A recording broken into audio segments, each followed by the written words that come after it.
Okay. So this is a very quick video because some of you voted for the topic of like how to move into a safe neighborhood. Now, I guess I didn't realize that I've like lived in basically middle class spaces my entire life, and there's all this context that I already know when I'm searching for a place. So like I will never live in the ghetto, and I like how so the bigger question is like, how do you know where the ghetto is and how do you know how to avoid it? A lot of the times it's kind of about who you know, but let's just say that you don't know anyone and you're trying to move like out of your parents' house. um if you know someone, like, the it's always really good to start with like asking people who have jobs, like, oh, does anyone you know is anyone you know looking for a roommate? Because like if you ask everyone you know, typically someone will be like, oh yeah, I've got a room for rent. If that's not the case though, which some of you, if like you're coming from a lower income community, like this might be your first experience getting a place.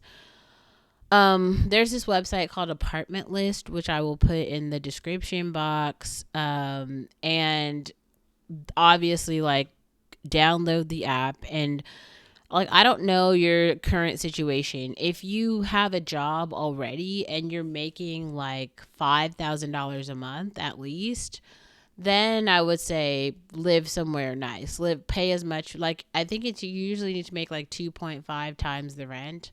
So, I mean, if you could probably afford somewhere like $2,000 a month. I don't know where your current job is right now, but I prefer to live like downtown, but hopefully, like, you want to live pretty close to your job. Like, if you're on this channel, like, I'm just a person who lives in the real world with a really basic job. So, yeah, the big idea here is to just get a job that's like kind of close to like where it is that you're working. And so the bigger question is like, how do you find these places? Now, I found like roommates.com, which is like just this website. I'll put it in the description box, but that seems like a pretty good place. A lot of people have like reached out to me on there because I just created a profile to see if it would be like realistic to find a roommate on that platform in case I ever needed a roommate.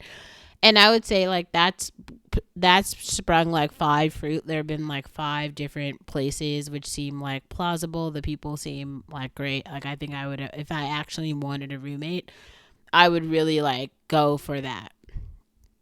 Anyway, or there's like a lot of the college websites like Vanderbilt or Belmont, they'll have like housing websites or housing lists, and then you can just look on those to see like who wants to rent a room. And then something that some of my coworkers use, which I thought was like kind of interesting, they use like Bumble Friends. I'm not exactly sure how they do it, but they seem to be friending people on Bumble to figure out like who's renting a room, and then they'll find someone to like they'll befriend people on Bumble and then figure out who is renting a room, and then basically find a room for rent from friends on Bumble. So that's a thing. Um so yeah. Those are like three different ways, but also I would say this, if you're not sure basically what the socioeconomic status of your neighborhood is, how the best ways to kind of look at this are to understand like grocery stores, specifically like Whole Foods.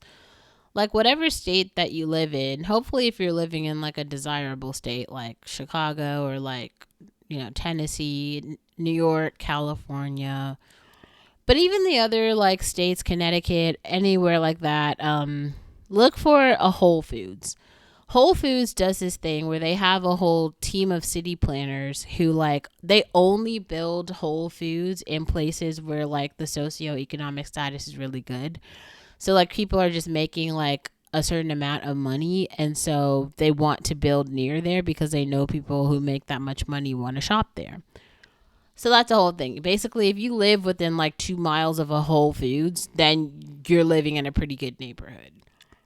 Um, so that's one thing you could look for, but also just grocery stores, like living near to a grocery store or like public transportation would also mean that you're in a pretty good predicament.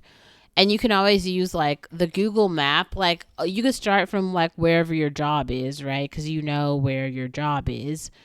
And then use the Google. So if I just turned on the Google map, right? And there's always, you could just pick something. Like we have like a bus terminal or whatever. And there's like a little tab that's like that little bus tab.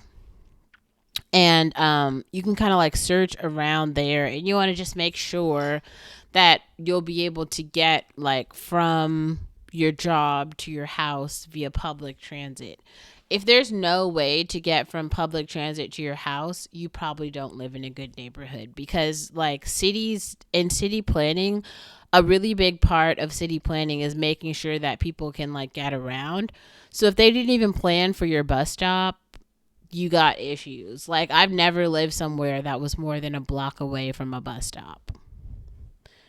Now, some people like to laugh at like the bus because they're like public transit, ha ha ha. But like being in a walkable city is a thing. People pay higher rents to live in walkable cities so that they don't have to have cars. That's like a thing about being in like the modern part of society. If you didn't know that, that's true. So those are just a few tips that I'll lay out for like this particular video, but I'll make more videos about like how to select a good neighborhood to live in, but I want to start with that one just to kind of get some comments